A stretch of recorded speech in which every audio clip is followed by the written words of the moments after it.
Bapak Ibu yang dirahmati Allah Subhanahu wa taala, kita lanjutkan kajian kita kemarin tentang riba. Riba itu artinya tambahan. Dan pengharaman riba itu bertahap. Tahapan pertamanya Allah merubah pola pikir dulu.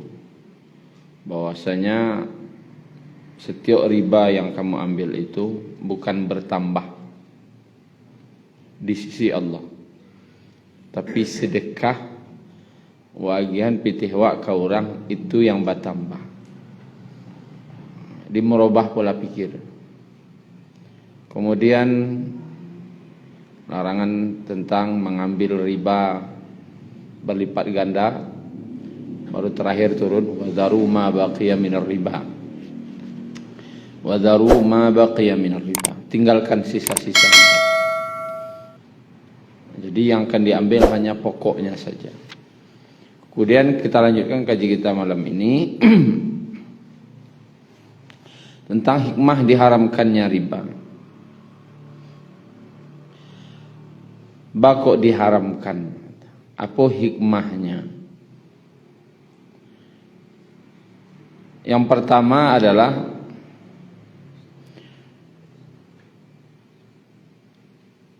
dengan hutang piutang itu memberikan semangat tolong menolong. Sedangkan dengan mengambil riba menghilangkan rasa tolong menolong tadi. Tidak ada rasa tolong menolong lah. Sehingga tidak baju abadi saya ambil untung lah. Menyalangan pitih ke orang pun ambil untung juga. Sedangkan beda semangat antara jual beli dengan berhutang. Jual beli itu untuk mencari untung, sedangkan hutang piutang tolong menolong. Kalau sadonya lah mengambil untung sah, jual beli mengambil untung, hutang piutang mengambil jo untung, abilo tolong menolong lain. Jadi semangat tu yang hilang. Hilangnya semangat tolong menolong. Sadonya duku aja pitih gini lah. Kalau ndak ada untuangnya, ndak kau tolong. Sehingga kecil orang punya pitih, kemenyalangan pitih, ambo salangannya pitih ko untuangnya dia ambo. Itu isi kepala. Yo untungnya lewat pahala mah. Pahala menolongan orang. Kalau kamu mau untung jo pitih tu, istilahnya mengambil untung dari menyalangan pitih tu, buatlah sistem mudharabah. Ada pekerja, ada pemodal. Kerajaan lah kau pitih, beko bara untung kita bagi. Jadi untung sama untung, rugi sama rugi. Anak beliau aku ndak lama rugi dah. Panganano nak untung seteri. Aku masalah. Apa kok no ambo ndak mau tahu.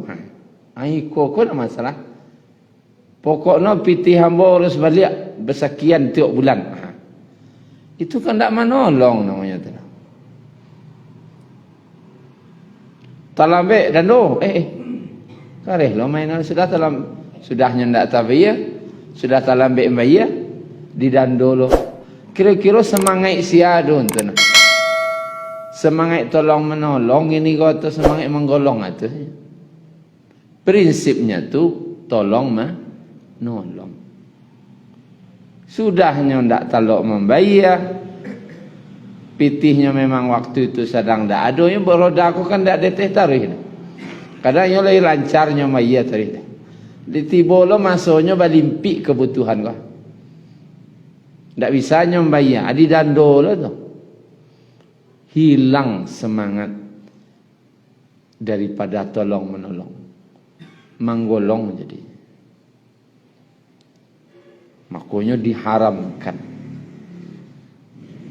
Diharamkan dia itu, tak ada semangat untuk tolong menolong. Kemudian Bakok riba kau diharamkan, akan muncul kesenjangan sosial. Nambah pitih bertambah banyak pitih no. Mana payah hidupnya bertambah payah hidupnya. Kalau di padiar riba aku tadi nombor banyak pitih kau main pitih saja. Anjaleh pitihnya sekian baliaknya lebih pada itu. Makin lama pitihnya makin banyak, makin lama pitihnya makin banyak. Nan menyalang hidupnya lah payah sebalik dek payah maka menyalang. Tak ada orang kaya nyalang tau. Dek lah banyak pitih maka nyalang, tak ada. Dek masih kurang pitihnya maka nyalang.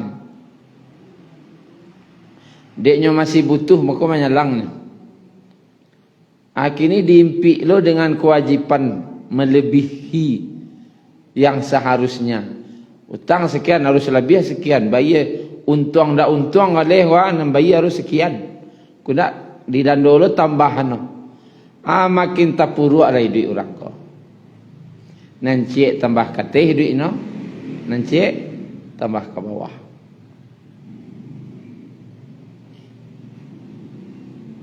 Muncul kesenjangan. Maka Bapak Ibu yang dirahmati Allah Subhanahu wa taala, perlu kita istilahnya membedakan bila kamu ambil untung, bila kamu nolong. Kalau kamu ambil untung ada jalannya, bukan tak ada. Tapi dalam hutang piutang kau tolong menolong, jangan diambil untung.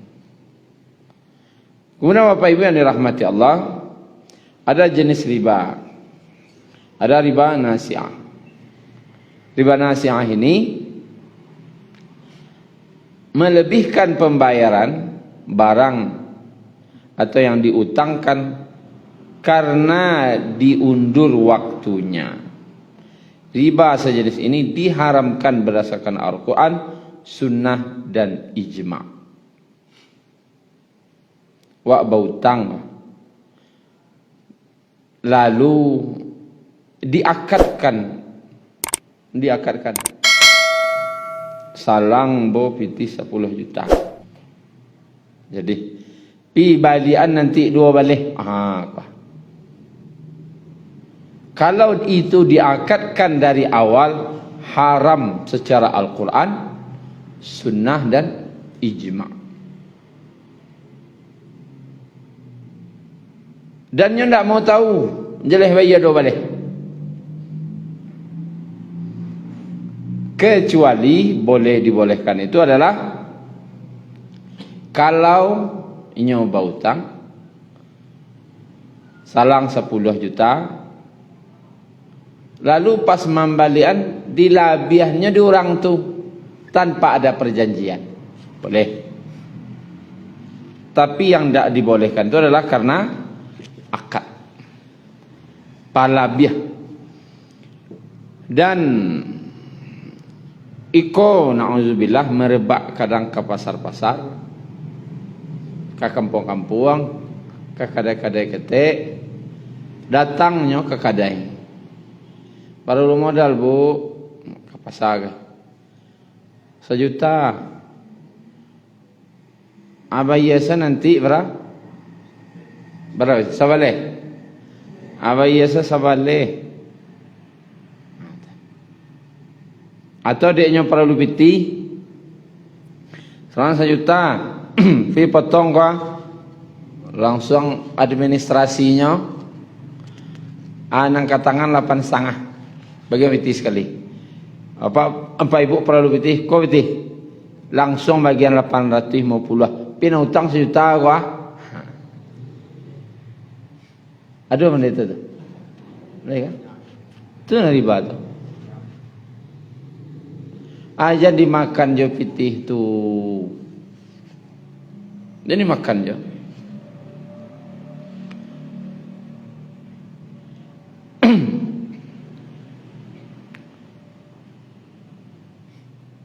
Nang tertulis hutang 1 juta. Nang katangan 4,5.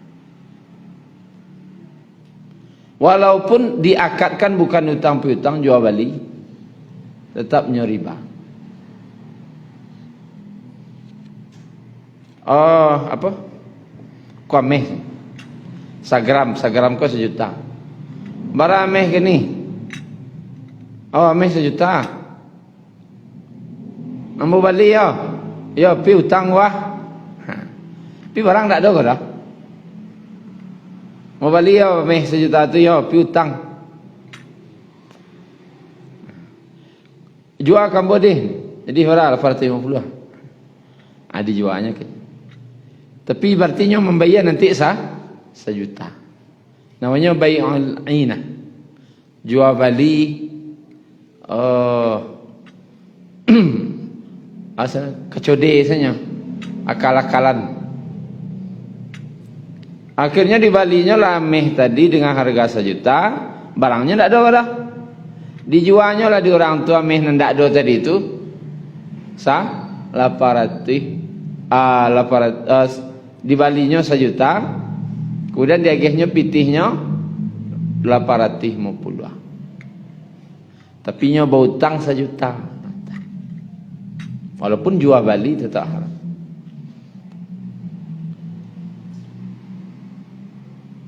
Jadi Bapak Ibu yang dirahmati Allah,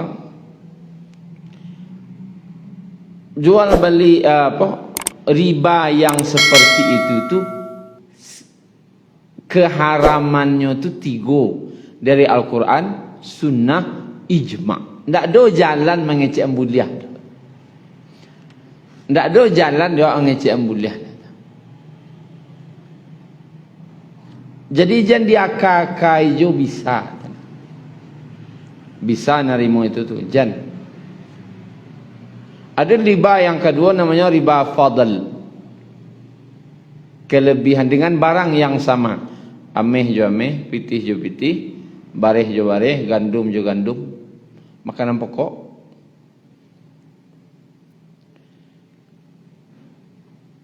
Walaupun namanya jual beli namanya.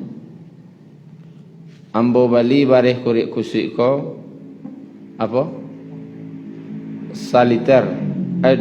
Ambo bali 10 liter bali. Kurik kusik 10 liter tapi tukar jo bareh sokan 1 liter. Namanya riba jo. Walaupun sifatnya tukar menukar. Barangnya sama. Atau pitih. Ku kejadian biasa di hari raya. Pitih 1 juta. Babali jo pitih lo 1 juta 100. Tapi nang 1 juta ku pitih baru. Ada orang ajan. Itu riba. Namanya riba fadl.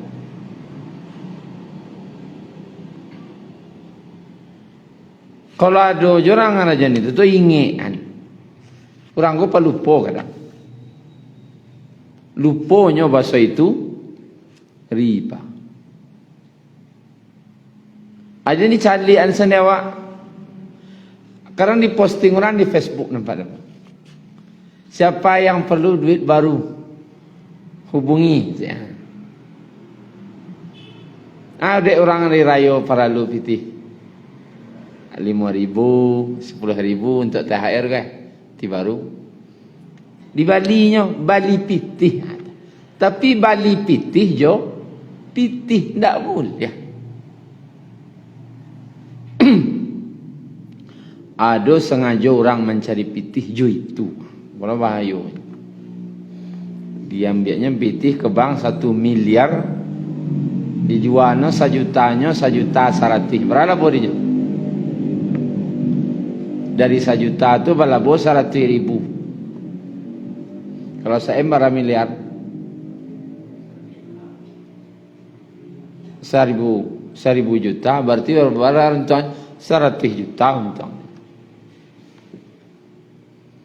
Dari menjual pitih tanpa ada usaha. Tidak ada barang yang dia belikan tu dah. Tukar pitih jo pitih. Tidak ada barang yang diperjualbelikan. Riba. Disapakan hari raya itu berapa 100 juta. Ndak ada seo kadai. Ndak ada gaji pegawai dah. Amang transfer pitihnya ada P-nya pitih 100 juta. Riba dimakan doang. Riba. Bapak Ibu yang dirahmati Allah, ketika Nabi SAW dibawa oleh malaikat bersobok, salah satu yang beliau temui itu sebuah danau darah. Danau yang isinya darah. Lalu ada dua orang di situ.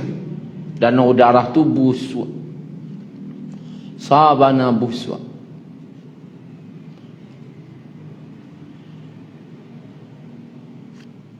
Surang baranang dan surang di tepi danau mengumpuan batu-batu. Orang nan ba di tengah danau ko ba susah payahnya baranang ke tepi. Tibonya di tepi disampano muncuangnya di orang di tepi danau ko jo batu. Kalau orang baranang ko sasak ngok nanti ndak? Sasak. Disampalo jo batu ba jadinya. Ba tambah sasak ngok. Ditundo lo ke tengah balik. Ala gaba-gabai lo orang ko di tengah danau darah tadi. Nan busuk tadi. Katapi lo no balik. Tiba di tapi disampano lo batu cek lah. Ala tersangkut le rakuangan. Ba tambah sasak ngoknya. Tambah payah no orang ngok. Ati boleh itulah lo ke tengah danau tu. Beko kata pi lo balik. Tiba tapi sampah lo je batu cek leh. Ba tambah sasak sungguh panuh rakuang je batu.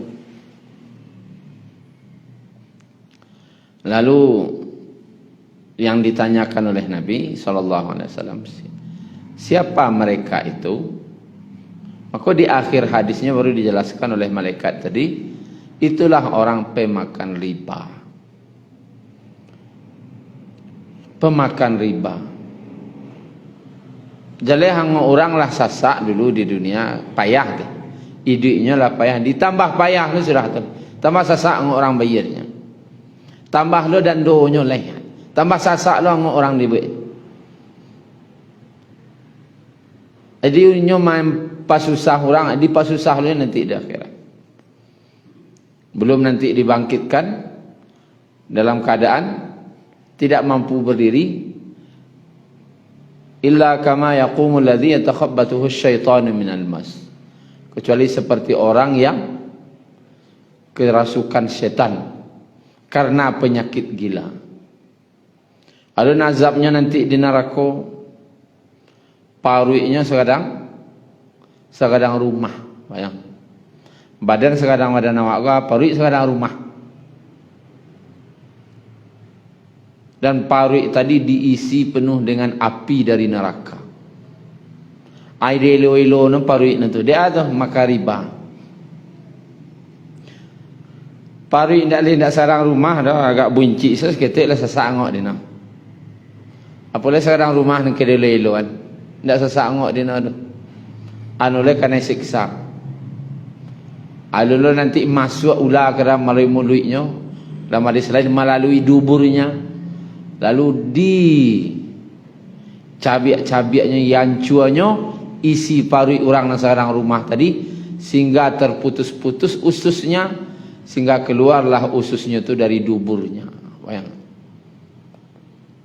Itu di neraka. Oh di dunia yo gagah nyoba dasi, baju rancak, sepatu bakile. Di dunia. Tapi di akhirat tidak bisa itu. Dia Bapak Ibu yang dirahmati Allah, takwilah wa itu saja. Inti kajwa takwilah riba kau. Ak takwi ku nampara dulu. Kalau lah dua takwi, insyaallah meninggal tidak bisa. Di mana datangnya riba kau lain nanti di pergadaian, menggadai. penggadaian nih koko. Bapak Ibu yang dirahmati Allah,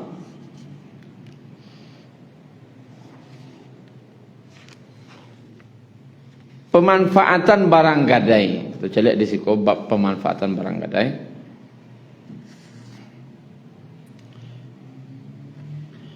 Apabila mengambil manfaat dari barang yang digadaikan. Apabila mengambil manfaat dari barang yang digadaikan. Di kampung orang cok menggadaikan apa? Sawah. Maka ini adalah piutang yang mendapatkan manfaat. Dan setiap piutang yang mendatangkan manfaat adalah riba. Riba. Sepakat. Ndak ada apa istilah tulaan suanya tu dah. Ndak ada lo akak-akak mencari ilik-ilik itu ndak riba, ndak ada. Ndak ada jalan untuk mengeceknya, ndak riba, karena setiap hutang piutang yang mendatangkan manfaat dari barang gadaian tadi, memanfaatkan barang gadaian adalah riba. Di siko kau agak santiang orang lembaga keuangan daripada orang kampung. Atau surek parak, surek tanah dan dipaciknya. Tanah dari kacanya. Lembaga keuangan tak ada sawah dah. Surek sawah ni paciknya. Nama sawah tetap petani. Kejam lo orang kampung pada lembaga keuangan dah. Bayang lah tak? Lembaga keuangan cuman yang ambil manfaat gadai kah? Surek tanah dia ambil. Kemudian surek sawah. Kurang kalau oto, ndak oto dipaciknya dah. Sure oto, BPKB oto dipaciknya. BPKB onda. BPKB sure-sure dipaciknya.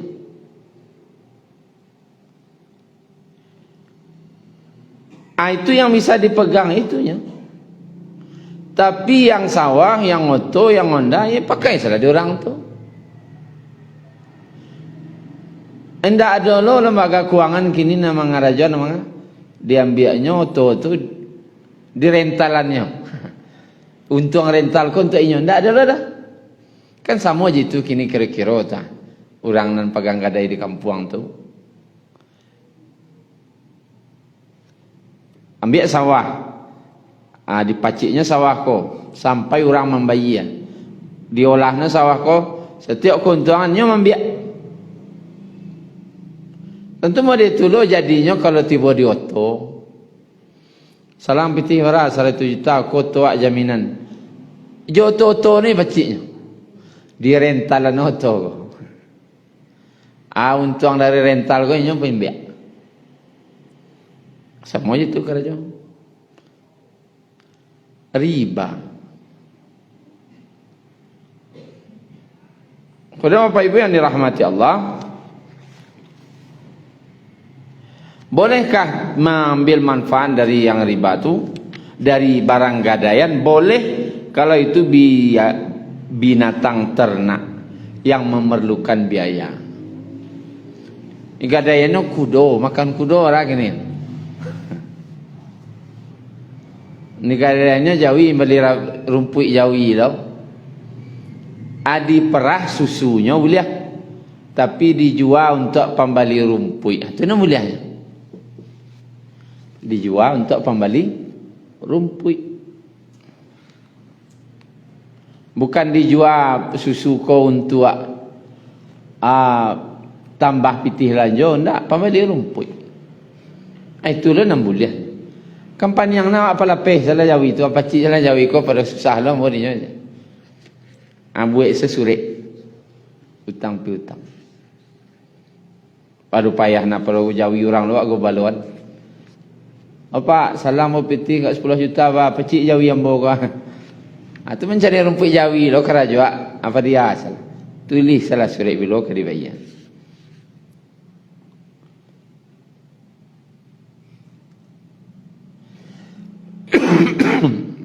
Kurang Bapak Ibu yang dirahmati Allah, Gadai itu dilakukan sampai dilunasi hutangnya. Bila terjadi gadai kau sampai dilunasi hutang. Kemudian sebenarnya harus ada batas. Artinya gadai tadi itu bila terakhir hutang kau dibayar, kan harus ada terakhir pembayaran hutang. Terakhir pembayaran hutang kau adalah untuk apa? Untuk kejelasan pembayaran hutang.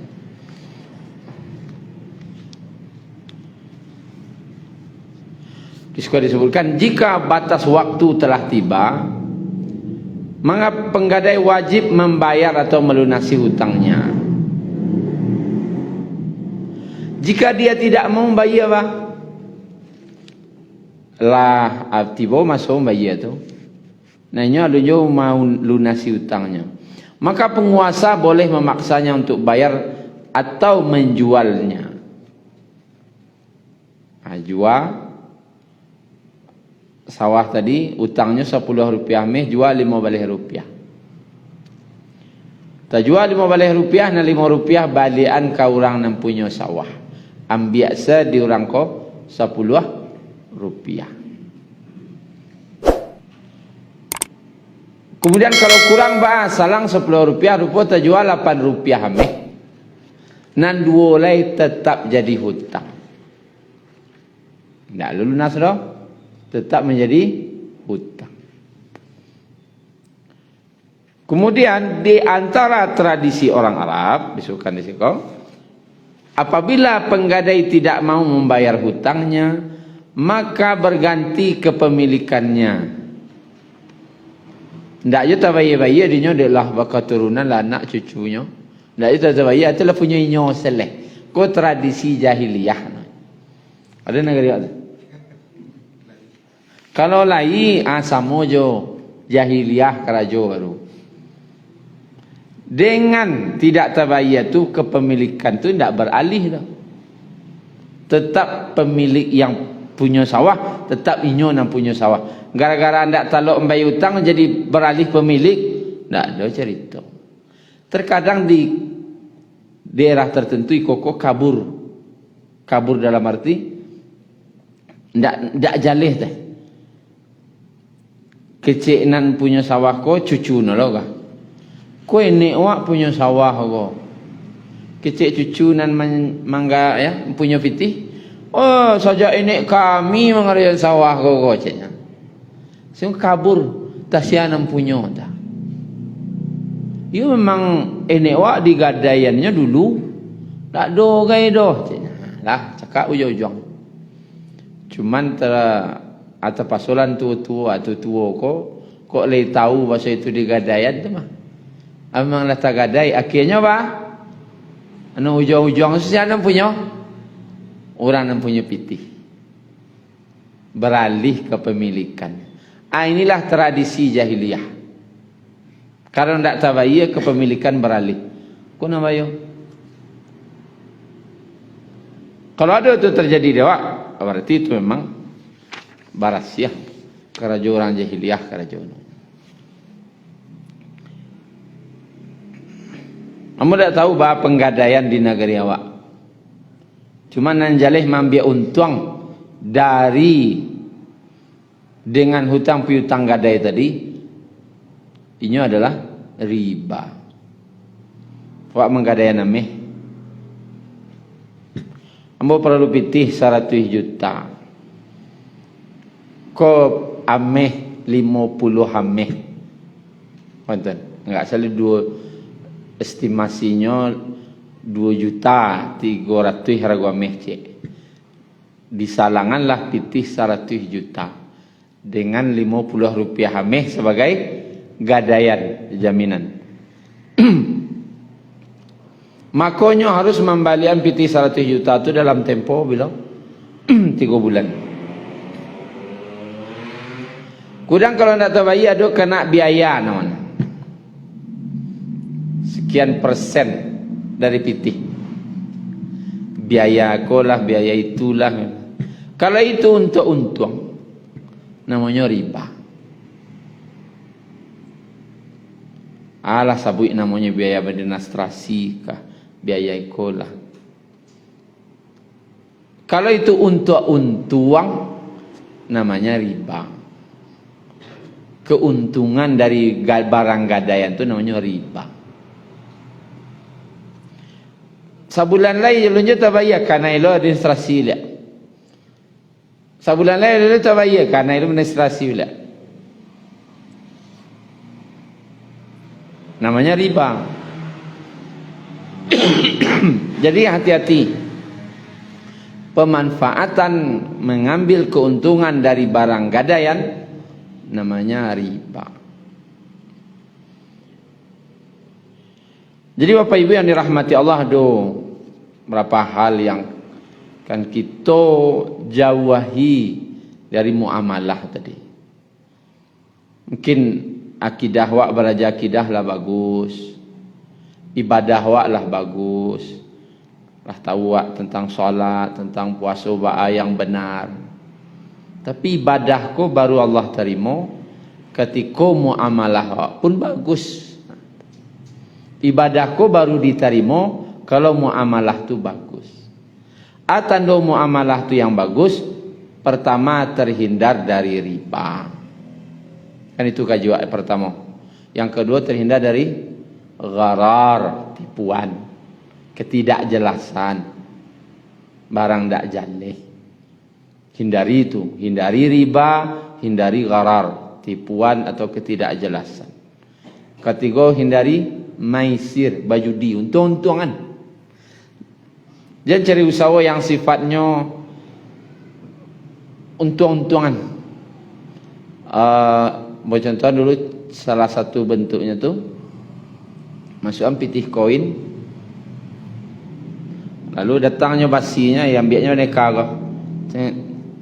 Tapi tidak tangan awak ambil dah. Tangan yang di dalam tu loh entah.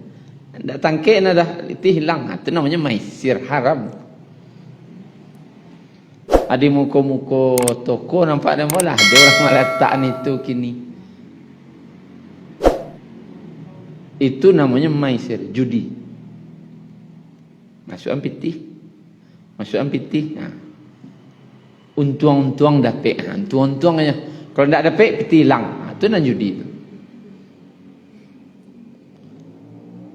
Anak-anak baca dia pak nak kau cuba lah. Jadi ajar lu anak ke situ tu judi.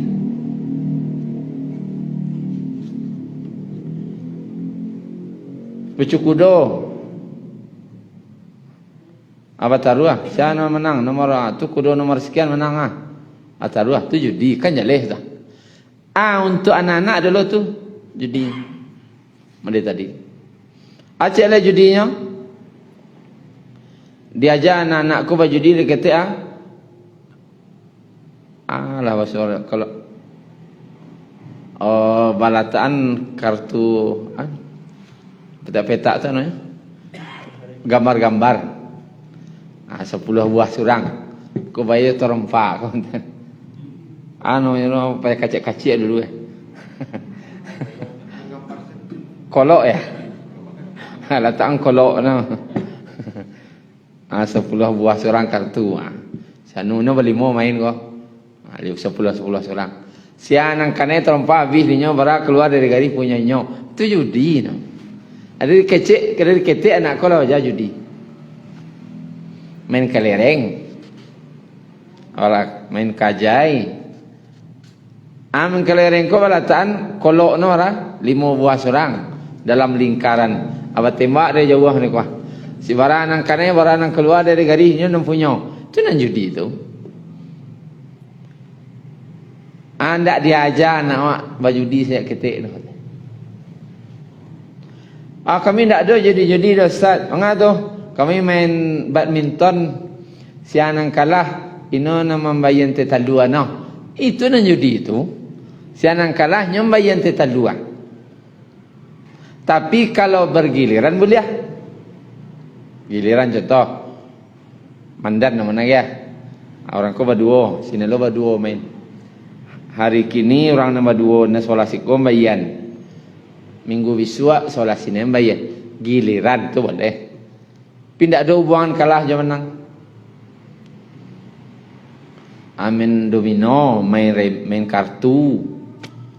Kami tak ada judi-judi dah, tak ada taruh-taruh pitih dah. Cuma asian kalah no membayi minun no.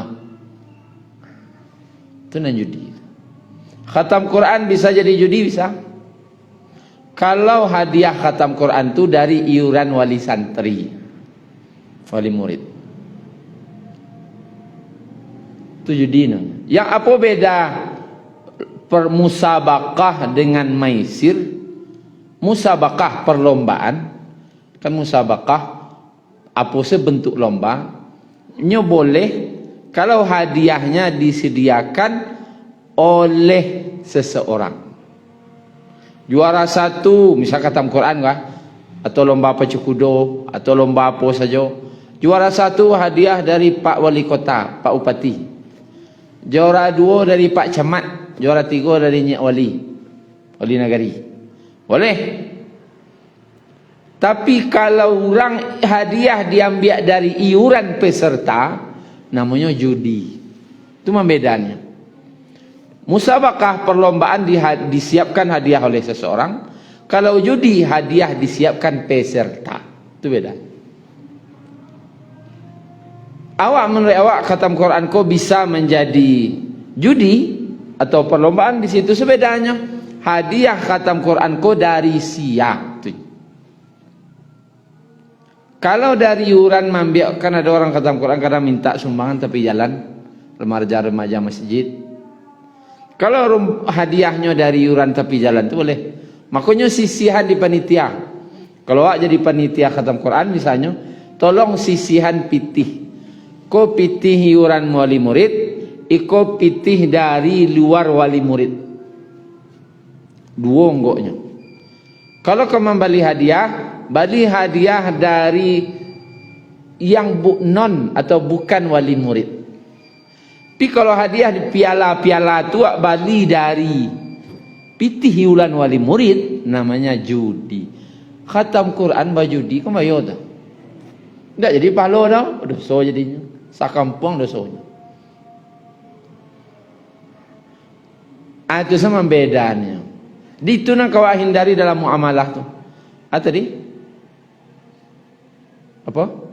Riba, gharar, ketidakjelasan atau tipuan, mengicuah, menipu. Kemudian maisir, ada perjudian di dalamnya. Hindari. Terakhir, zalim. Jangan sampai ada setiap muamalah kau ada orang yang ternyanyo di awak, terzalimi, tambih hak orang. Jangan sampai. Ampik ko hindari dalam muamalah, selamat. Tapi kalau ada kok aiko nang kamailangan ibadah wak mau sa'i minimal, mengurangi nilai ibadah dia wak. Itu kira-kira Pak Ibu dasar pokok dari bab muamalah. Kaji wak masih dasar-dasar dari muamalah.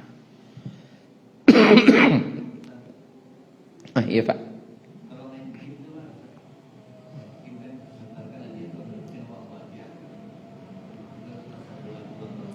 Oh, main kim. Jadi hadiahku dari siapa itu saja. Kalau peserta satu yang magiah pitih satu jadi peserta, itu judi.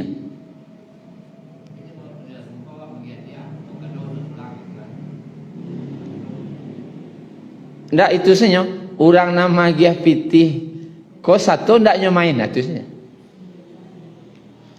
Kalau nyo ndak akan menjadi, tidak menjadi judi, nyo magiah pitihnya tapi ndak satu main tu. Tapi kalau nyo magiah pitih yo satu main yo judi nyo. Manang atau kalah. Dapik atau ndak dapik nyo dari permainan tu, dapiknya judi dah. Ndak dapiknya judi dah. Tapi jangan satu. Kalau kamu magiah pitih seh. Nyumbang seh. Nyumbang hadiah. Pijan satu. Kalau satu mana, tapi jangan satu magi pitih. Lomba layang-layang bisa yo jadi judi. Kalau yang hadiah dari iuran insert, mancing bisa jadi. Kalau peserta membayar untuk mancing. Intinya kalau yang jadi katakan judi itu perlombaan itu hadiah dari pitih peserta. Itu nan judi. Musabakah atau perlombaan hadiah disiapkan oleh selain peserta. Maka nak sisihan pitih tadi. Tapi kalau insert pitih masuk ko adalah untuk bukan perlombaan, bukan hadiah untuk makan, untuk beli minyak, beli kota, silahkanlah. Untuk biaya drum band misalnya, untuk beli nasi, sewa ini, sewa itu, silahkan. Tapi kalau hadiah, kok bayo hadiah ko nang dia teliti mana, jangan sampai tambiak dari pitih wali murid. Oh kurang pitih no ustaz, lain sebagian dari orang lain. Cuman dek kurang bambiak pitih oleh awal campur na kanai ya kianya. Jangan. Itu nang kadi hati-hatian kadi ya di perhatian bana dulu hantar. Sehingga muamal hak benar.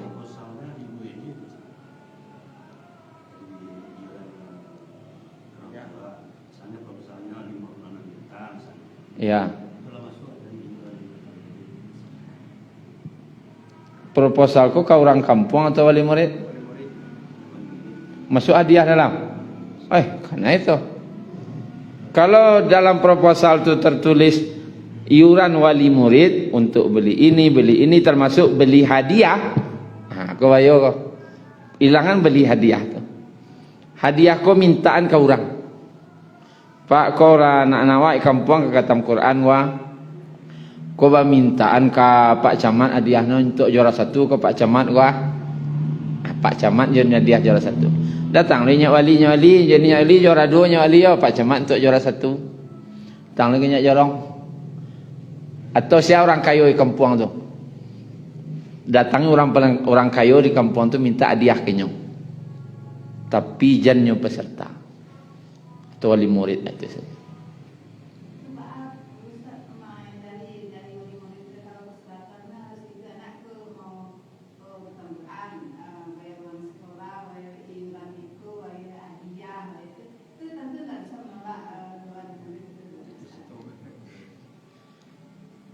Koko kan panitia nan kalian fellow ikanya.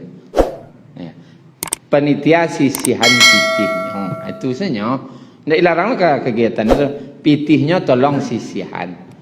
Ko pitih untuk operasional. Untuk hadiah carian dari nan lain, jangan dari wali murid. Itu saja. Kata Quran lanjut salah. Cuman pitihnya tolong sisihan agar tidak termasuk judi. Aku tanggung jawab awak main ingean. Kadang ada orang lupa. Nya ndak tahu kadang ingean dia awak. Awak nan tahu. Itu lo gunanya barami itu. Saling mengingatkan. Kintulah Bapak Ibu. Terlebih atau kurang mohon maaf.